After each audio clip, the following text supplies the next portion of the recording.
श्री स्वामी समर्थ. छोटा परंतु थक्क करणारा अनुभव.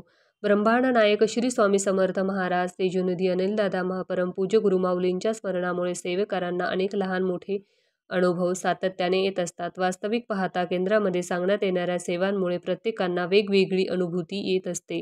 याबरोबरच केंद्रातील साहित्याचे अध्ययन करत असतानाही थक्क करणारे अनुभव येतात.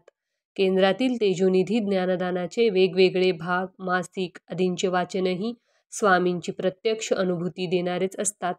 गेल्या 2 महिन्यातील घटना आहे. साप्ताहिक सुट्टी असल्यामुळे माझा दिनक्रम रेंगाळत सुरू होता.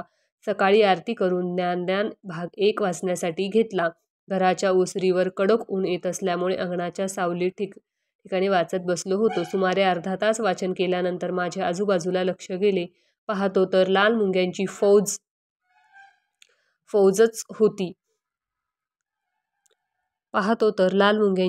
माझ्या सभोवताली गोळा झाली होती. जणू लाल मुंग्यांची चादरच अंगणात अंथरलेली वाटत होती.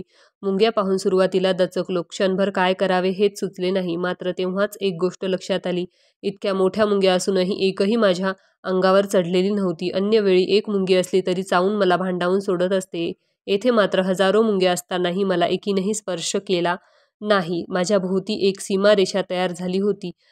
याच्या आत मुंगी प्रवेशच करत नव्हती. अनेक मुंग्या त्या सीमेवर येत होत्या, मात्र तेथून परत जात होत्या. ही स्वामींचीच लीला असल्याने माझ्या लक्षात आले. मी तसाच बसून होतो. ज्ञानदान वाचणे तसे सुरू ठेवले. नंतरही अर्धा तास गेला, पण माझ्याकडे एकही मुंगी सरकली नाही. नंतर वाचन झाल्यानंतर जागेवरून उठलो. अक्षरशः उडी मारून मुंग्यांना ओलांडून आत आलो.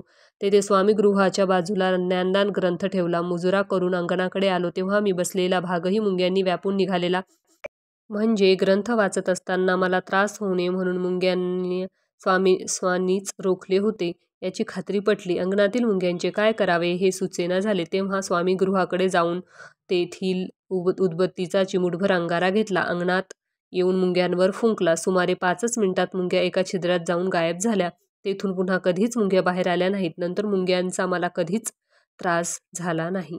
आजचा अनुभव कसा वाटला ते नक्की कमेंट करून सांगा. श्री स्वामी समर्थ.